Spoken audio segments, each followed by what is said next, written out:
Hi everyone, today we're going to be talking about what it was like to be a Sega Saturn fan back in 1998, which was actually the last year of the Saturn's life.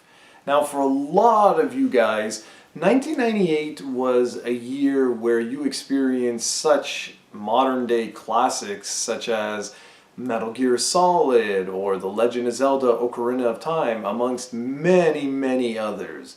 It was a year where everyone was playing PC, PlayStation 1, and the Nintendo 64.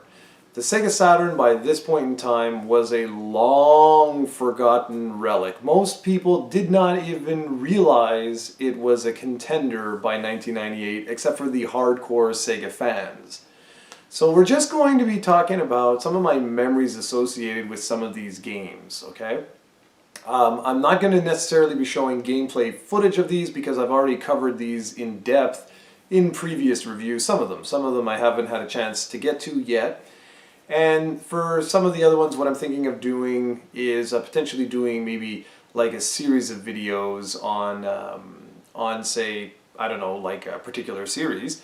Say like the Panzer Dragoon series, only because I did not have things like my XRGB Mini at that point in time or my HD game capture card, so things like that. So we'll tackle those when we get to those games. But for today, the main focus was sharing some memories about 1998 in particular and what it was like hunting some of these games down. You see, by 1998, very few retailers here in Montreal were actually stocking Sega Saturn video games. In fact, no one was. You couldn't walk into a Toys R Us or a Walmart or whatever and pick these games up. They were just non-existent. Nobody had Sega Saturn stuff by 1998. And in fact, most retailers were already heavily discounting the Saturn by the end of 1997. So like I say, so by the time 98 rolls around, the Saturn is long dead. And the first game, now I've got a list here of the games that came out, but this is debatable because there is no real concrete list. If you go to Wikipedia, their list is not 100%, and if you find some of the old press releases about when some of these games were released, even that is very difficult to find. So anyways, the first release, according to what I was able to find, is the one game that it still eludes me, and that is Daytona USA Championship Circuit Edition, Net Link Edition. That's one of the only games I'm missing for a complete US or North American Sega Saturn collection. I'm missing a couple other odds and ends, but they're mainly sports titles. I have all the heavy hitters, with the exception of that one game. So if any of you watching this might have a spare copy that you'd be willing to part with, let me know, because I've been looking for one for years and years and I've never been able to find one. I knew nothing of the Netlink back in the day, primarily because internet in around 96, 97, 98 was, like I was just starting to get online with the Sega Dreamcast, okay, if that puts things in perspective, which was in 1999. And that was the first console that I really took online. So I did not have access to the internet at my home back at this point in time. So why this is relevant is because the only way you could get Daytona USA Championship Edition, Netlink Edition, was through Sega Net, I think. I'm not sure if you could call it in or if you had to go online to do it, but that was literally impossible for me to do at that point in time. And I never even knew the game existed until until I started researching the Netlink in and of itself and realizing that, hey, wait a second, there were Netlink versions of Virtual On, Sega Rally, and Daytona. So unfortunately, I don't have that game. I would really like to get my hands on it, like I said, just to pretty much finish my North American collection of Sega Saturn games. But anyway, I will greatly greatly appreciate some assistance from anyone out there who might have a spare copy willing to sell me. I would really appreciate it. But anyway, so that was, from what I was able to find, that came out around February. So that would have kicked off the year. Now, even me, all right, who was a big Sega Saturn fan, by this point in time, you have to understand that no one was talking about the Sega Saturn. Like, they would have like a little snippet of like a paragraph or something. Oh, by the way, there's this one game coming out for the Saturn, and that was it. But you were already like, you know, enthralled with Ocarina of Time, Resident Evil 2, Metal Gear Solid, like all these games that were either just coming up or were already out, and then you were like, you know, totally obsessed with, were keeping your mind away from these other releases that were coming out. And by this point in time, like I said, Bernie Stoller had already said that the Sega Saturn was dead, wasn't their future. And I believe, I might be mistaken, I don't recall when they officially pulled the plug and discontinued the Sega Saturn, but I like to say it's in 97, but it's not. I believe it was actually officially in 1998, but there were no games coming out after the E3 of 1997 when Bernie Stoller said that famous line. So, anyways, Daytona USA was the first one. The next game that came out in 98 is this bad boy right here. Let's try and show you guys, which was The House of the Dead. Now, I just reviewed this. Yay! Hopefully you enjoyed that review. This is a balls-to-the-wall, insanely difficult game. Very, very, very difficult game. But it's a faithful port of the arcade version, except that it has dumbed-down graphics, obviously. This bad boy here is the back, if you want to see it. This is a very, very hard to come by game. You're going to notice me saying that a lot for all of the games I'm going to show you because, well, they're all very, very hard to get your hands on today because they didn't make many. And I believe, I could be mistaken, but I do believe that this was indeed the last game Sega released before they officially discontinued the system. Like, they did release other games, but I do believe this was the last one. It might not be, I might be wrong, but either way it doesn't matter. So House of the Dead. Now, when this came out, I had picked it up because I was, you know, I went to my local game store, and to my amazement, they actually had this, and they were selling it for the low asking price. I believe it was $99.99. Yeah, insane!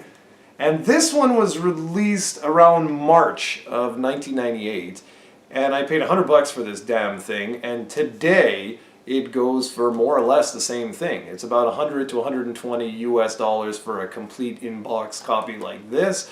Obviously brand new would be significantly more. It's in very high demand because it hasn't been ported anywhere else, at least not that I know of. I don't know if this has ever been on any collections or anything like that, as most Sega Saturn games haven't. So, House of the Dead, I remember picking this one up and just coming home and having a blast with it, me and my buddy, and we just got our butts totally handed to us, and to this very day, this game still kicks my ass. And I had a really fun time playing this. I just remember that when I picked this up at the store, there was one copy, and as soon as I went in, I ran, I grabbed it, I was like, oh my god, and this must be mine. And it was from this point forward where I started to pay attention to the 1998 releases for the Sega Saturn, because I thought the system was dead. So to my amazement, I discovered this. I was still heavily importing a lot of Saturn games at this point in time. That's important to remember because, well, that's all I thought was out. I thought the Saturn was just alive in Japan. So imagine my amazement walking into a store and seeing this and going, oh my goodness, what the hell? A North American, a new release? What? What's going on? So yeah, so I went and obviously picked this bad boy up and had a blast with it. It was a really, really solid game. Now the next game, I believe it was Alone, right, when it came out? Yeah.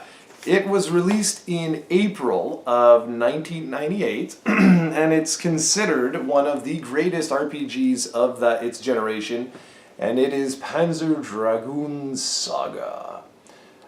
This is the well, obviously the North American version. This is, I would say, of the entire Sega Saturn's library, this is the #1 most in-demand game. Again, this one I had to order special from my shop, and I believe it was around $100 to $120 I had to pay for this to get my hands on it. And here it is. There's, well, I don't know how I'm going to show you guys this, but if you open it up, you have 3 discs inside, okay, like this. They came like this. Some are black. I don't know what the difference is. Mine are white. I don't know why. And then you have the you have another disc there. So it's a 4-disc game, and that's that.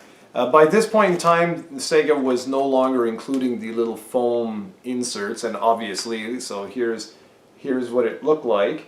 I was also really paying attention to what you see here on the inside, and I think I'm going to do that with the other games. I'm going to actually go back and show you. So here we see it says on the inside, Burning Rangers and Shining Force 3. So they were hyping up some of the other games. Now I'm going to do the same here, because you'll see I put the little insert because it protects the instruction manual. So you'll see, I don't know if you can make this out, but at the top it says Burning Rangers and Panzer Dragoon Saga. And I love it. It's Burning Rangers, fire! It's like no enemy you've faced before. From the creator of Sonic the Hedgehog and Knights comes Burning Rangers.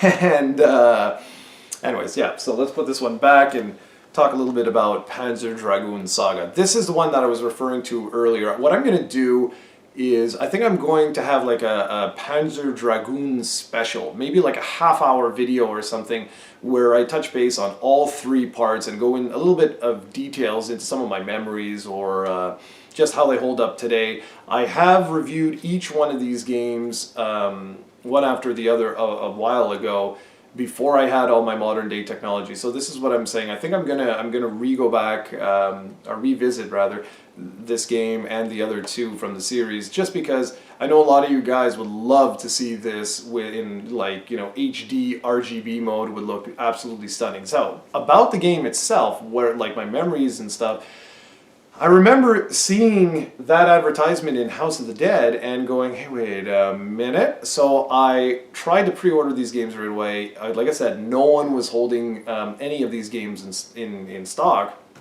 And of all the games that came out in 1998 for the Sega Saturn, this is the one I remember the most because I had the most fun with it. It's an incredible RPG.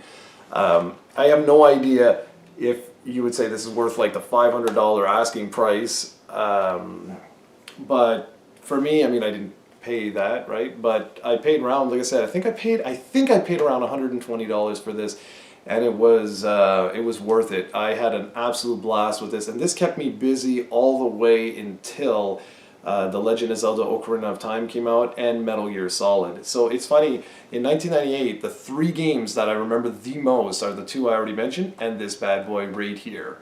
So this is a breathtaking game, and it's so unfortunate that it has not been released anywhere else. There's all these debates about the source code being lost. I know people are like, well, why can't they just take the ISOs that exist?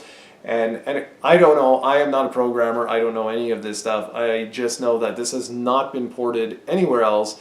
So the only way to experience this gem is on the Sega Saturn, and to hunt down an English copy of this is very, very, very, very hard to do. Okay, so that was that. Now, there's some debate or some weirdness with these next 2 games. The next 2 games, I'm gonna reach for them, sorry about that, is the fact that they say that they were released May 31st, 1998, together.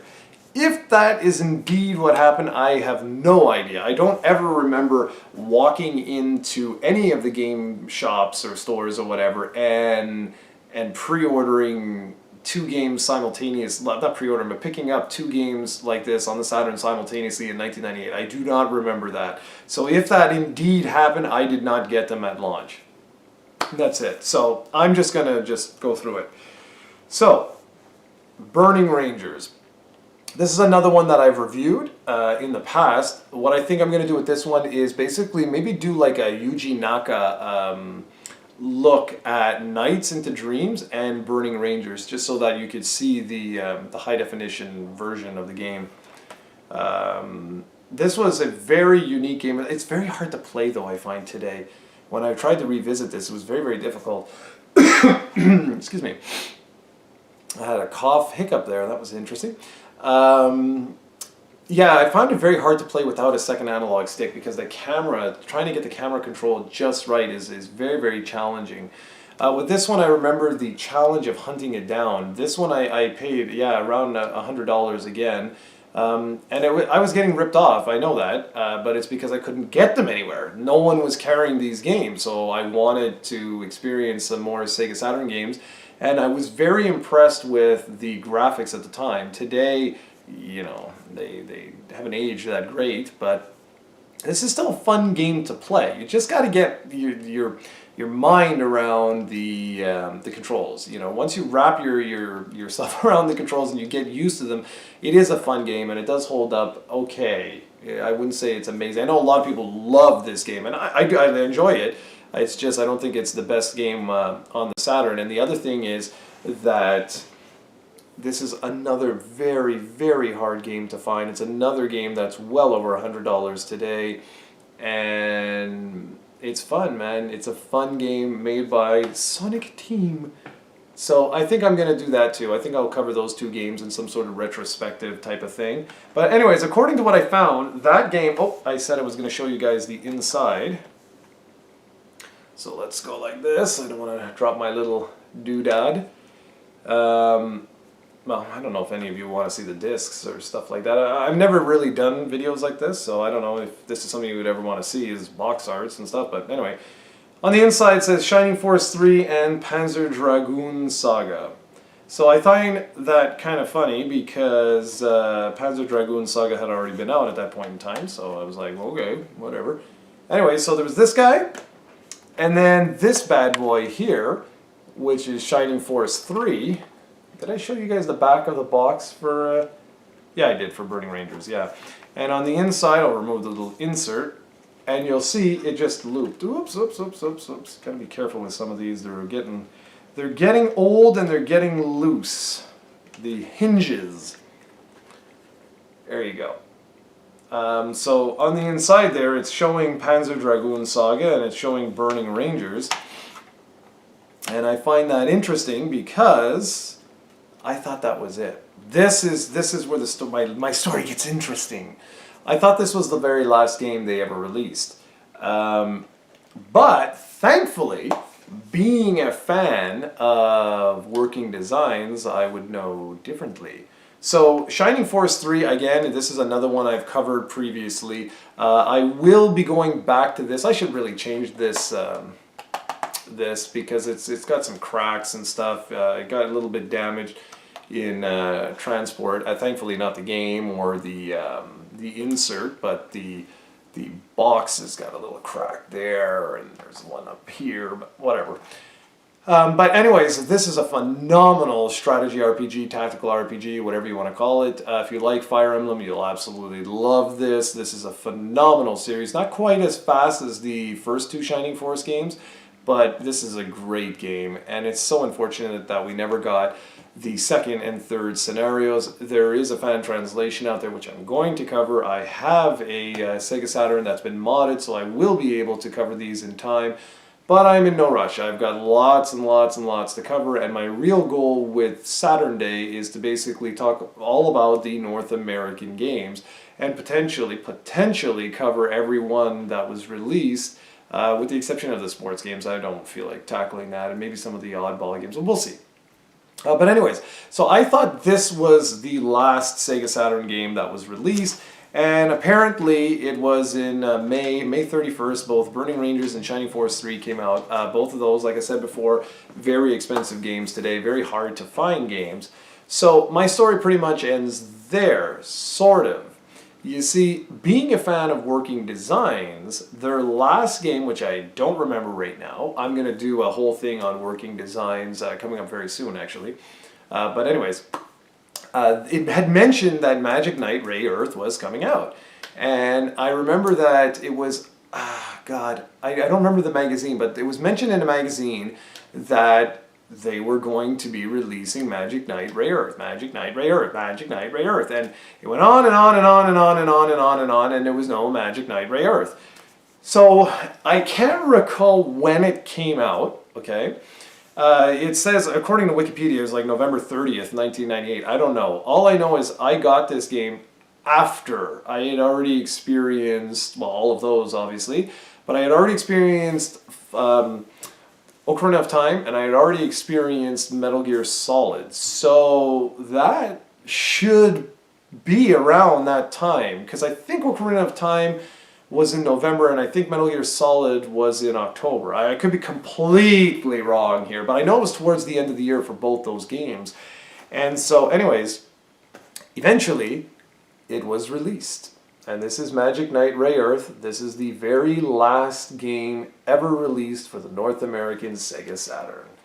And it's sad. It's very, well, you can see the camera in there. It's very, very sad. The viewfinder.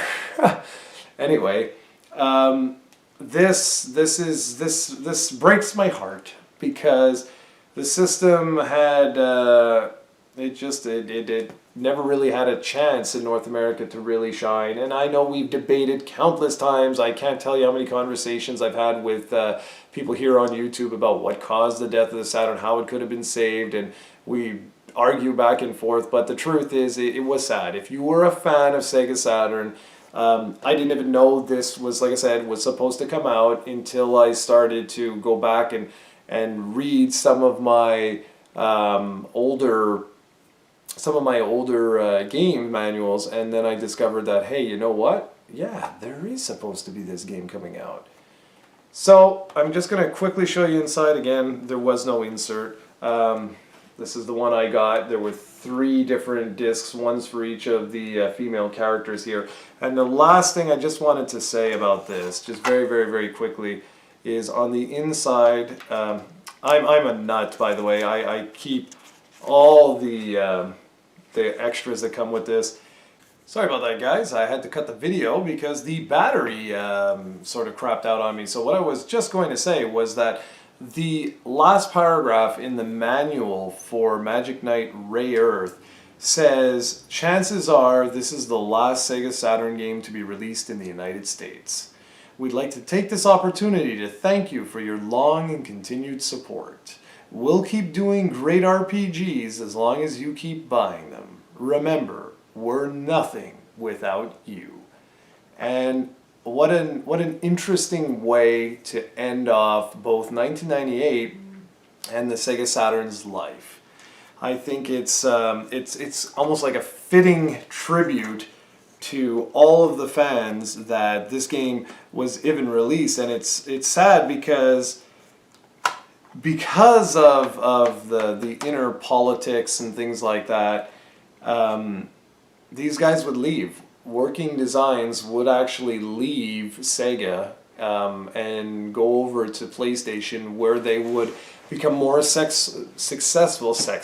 They become more sexful.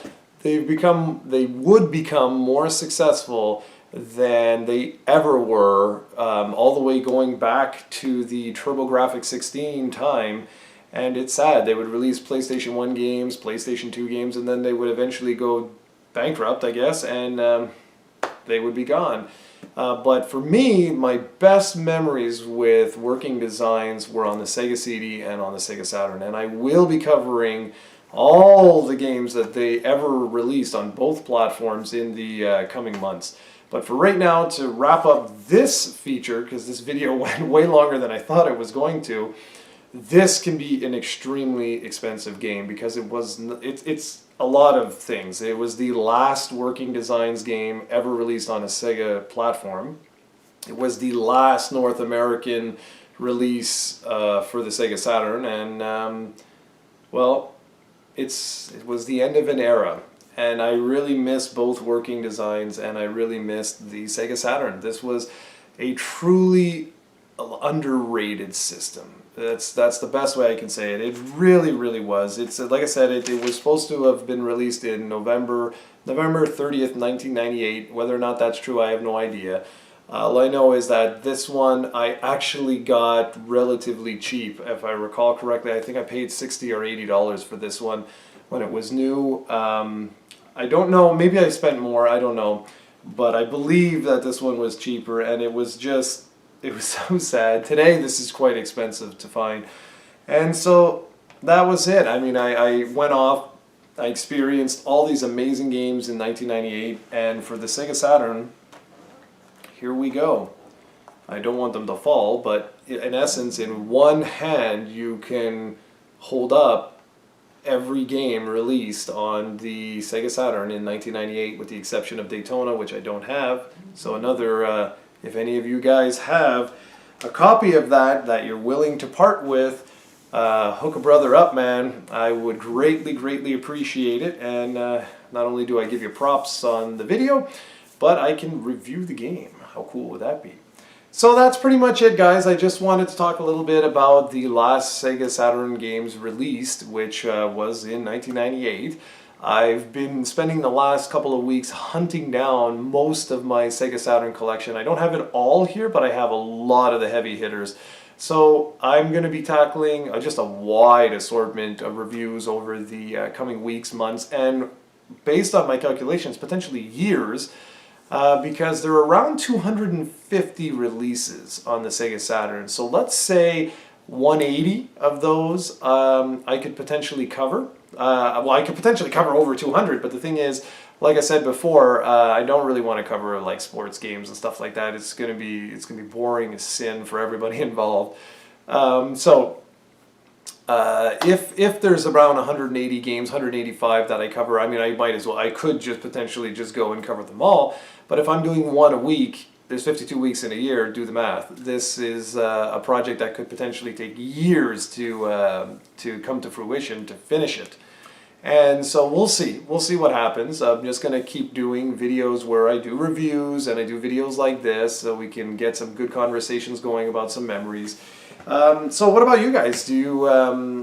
Where were you in 1998 with the Sega Saturn? Were you a loyal follower all the way to the end, or were you one of those guys who discovered the system many years later and then went back and purchased some of these games? What I will say is that for anyone who is collecting the Saturn now, these are the ones you want to get. More so than almost anything else, these are the 5 games plus Daytona. Those 6 are the games you want to get because they are by far the hardest games to find today.